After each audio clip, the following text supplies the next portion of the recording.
بسم اللہ الرحمن الرحیم۔ السلام علیکم ورحمۃ اللہ وبرکاتہ۔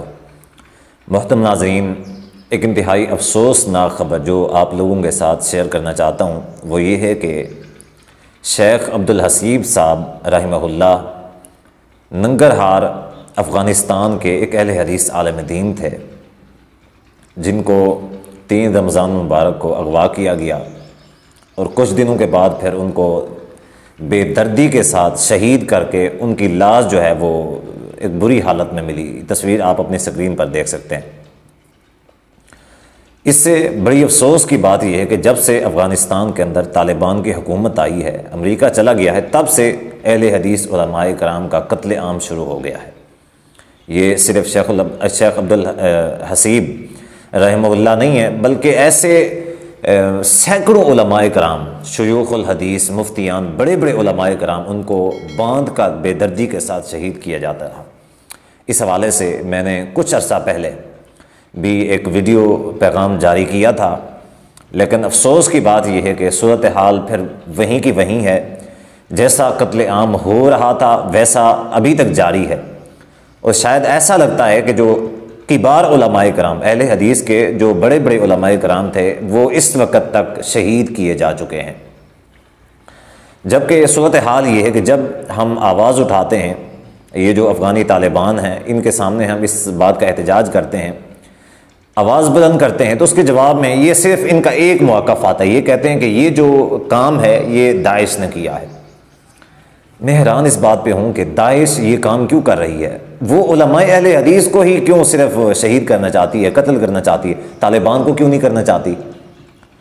یہ جو حکومت میں ہیں، یہ مشٹنڈے، یہ جو آپ ایسے کہہ لیں مقلدین حضرات، فقہ حنفی کے غلام، یہ جو تقلید کے اندر مقلدین، اندھے مقلدین، یہ جو حکومت میں ہیں، داعش ان کا کیوں کچھ نہیں بگاڑنا چاہتی؟ ان کو کیوں کوئی تکلیف نہیں پہنچانا چاہتی؟ علماء اہل حدیث کو ہی کیوں پہنچانا چاہتی ہے؟ دوسری بات یہ ہے کہ جب امریکہ یہاں پہ تھا، افغان کی حکومت نہیں تھی، ان کا کنٹرول نہیں تھا، تو اس وقت داعش کیوں سوئی ہوئی تھی؟ اس وقت علماء اہل حدیث کیوں محفوظ تھے؟ اب کیوں محفوظ نہیں ہیں؟ تو یہ لوگ انتہائی ڈھٹائی اور بے شرمی کے ساتھ، یہ جو مستنڈے طالبان ہیں، جو انہوں نے اوپر شرافت کا لبادہ اوڑھا ہوا ہے اور اندر کے اندر منافقت اور خباثت ان کے اندر کوٹ کوٹ کے بھری ہوئی ہے، یہ اس طرح کی حرکتیں کرتے ہیں۔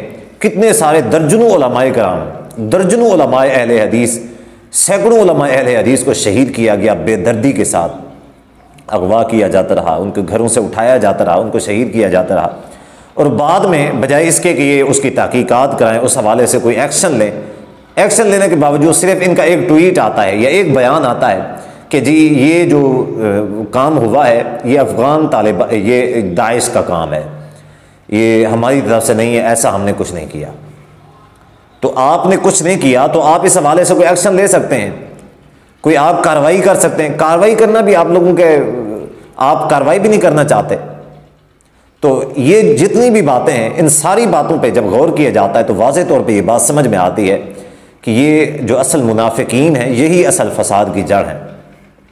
افسوس کہ یہ اپنے آپ کے اوپر اسلام کا لبادہ اوڑھے ہوئے ہیں، اتنی بڑی بڑی پگڑیاں ہیں، بے وقوفوں والے بڑے بڑے جبے پہنے ہوتے ہیں تاکہ پتہ چلے کہ یہ کوئی کائنات کے امام ہیں، جیسے کوئی امام الانبیاء سے بھی یہ کوئی بڑے عالم اور متقی لوگ ہوں۔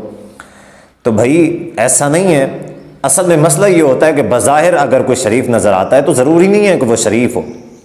قرآن مجید میں اللہ تعالیٰ کا ارشاد گرامی ہے کہ وَمَنْ قَتَلَ مُؤْمِنًا مُتَعَمِّدًا فَجَزَاؤُهُ جَهَنَّمْ خَالِدًا فِيهَا أَبَدًا، کہ جو شخص کسی مسلمان کو، کسی مومن کو جان بوجھ کے قتل کرتا ہے، اس کا جو بدلہ ہے جزاؤه جہنم خالدًا فِيهَا أَبَدًا، وہ ہمیشہ کے لیے جہنم کے اندر رہے گا۔ یہ ایک مسلمان کو قتل کرنے کا انجام ہے، اور اتنی بڑی بڑی پگڑیاں باندھی ہوئی ہیں۔ اس طرح کے منافقین جو عبداللہ بن ابی سے بھی بڑے منافق اور اخبث قسم کے لوگ ہیں، جو علماء اہل حدیث کا دفاع نہیں کر سکتے، پہلے تو یہی لوگ ہیں جو علماء اہل حدیث کو قتل کرنے کے در پہ ہیں۔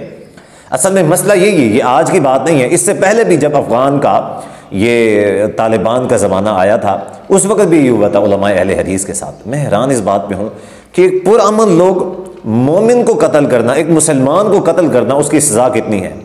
ایک مسلمان کی جو عزت ہے اس کی کعبہ سے بھی زیادہ افضلیت اور حرمت ہے، اور ایک اہل حدیث مسلمان عالم دین کسی شیخ الحدیث کو، کسی عالم کو، کسی مفتی کو بے دردی کے ساتھ شہید کرنا، اس کا کیا انجام ہو سکتا ہے؟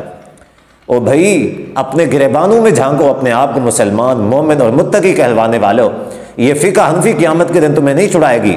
ایک مسلمان کا خون، چاہے وہ صحابہ کرام رضی اللہ عنہم اجمعین کے زمانے کا ہی مسلمان کیوں نہ ہو، اگر وہ کسی کو ناجائز طریقے کے اوپر قتل کرتا ہے تو اس کے لیے جہنم ہے۔ تمہاری کیا حیثیت ہے؟ فقہ حنفی کے مقلدین حضرات تھے۔ میں یہی کہنا چاہوں گا کہ اگر آپ لوگ سچے ہو، اپنے آپ کو مؤمنین، متقی یا صحیح سچا مسلمان سمجھتے اور کہتے کہلواتے منواتے ہو، تو تمہارے لیے یہ حکم ہے کہ تم اسلام کا نفاذ کرو، حدیث رسول اللہ کا نفاذ کرو، قرآن کا نفاذ کرو۔ تم لوگوں نے فقہ حنفی کا نفاذ کیا ہوا ہے، اور اس بدلے میں جو فقہ حنفی کے اوپر نہیں ہے اس کو قتل کیے جا رہے ہو۔ انتہائی افسوس اور تمہارے لیے شرم کی بات ہے۔ اور میں نے پہلے اس حوالے سے پیغام جاری کیا تھا، لیکن پہلے اس وقت کا جو پیغام تھا وہ افغان طالبان کے نام تھا، لیکن آج کا جو میرا پیغام ہے یہ پاکستانی عوام کے نام ہے، یہ ان لوگوں کے غیرت مند مسلمانوں کے نام ہے جو امن پسند لوگ ہیں۔ حالانکہ حدیث میں تو ہے من سلم المسلمون بلسانہ ویدہ، کہ جو وہ مسلمان وہ ہے کہ جس کے ہاتھ سے دوسرا مسلمان، جس کے ہاتھ اور زبان سے دوسرا مسلمان محفوظ ہے، وہ مسلمان ہے۔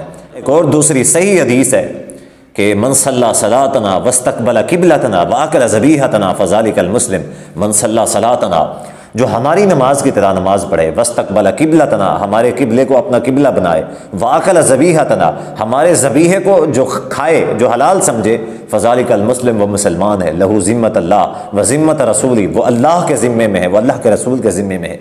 اور یہ بات ذہن میں رکھو کہ تم یہ جو مسلمان علماء اہل حدیث کا قتل عام کر رہے ہو، یہ جو ظلم تم لوگوں نے شروع کیا ہوا ہے، یہ اللہ کے ذمے میں ہے یہ لوگ، اور جو اللہ کے ذمے میں ہوتا ہے، اللہ کے ذمے کو توڑنے والا اپنے برے انجام کے لیے اپنے آپ کو تیار کر لے، اپنے آپ کو حاضر کر لے۔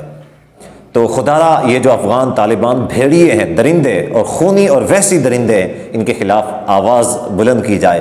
میرا پاکستانی عوام، پاکستانی مسلمانوں، علماء کرام، یا پھر جو لوگ امن پسند مسلمان ہیں، غیرت مند مسلمان ہیں، ان سے گزارش اور التماس یہ ہے کہ آپ ان لوگوں کے خلاف آواز بلند کریں کہ یہ اس ظلم کو بند کریں، مجبوراً یہ جو ظلم کر رہے ہیں ان کو یہ ظلم بند کرنا پڑے۔ اللہ تعالیٰ انشاءاللہ آپ کو اجر عظیم عطا فرمائے گا۔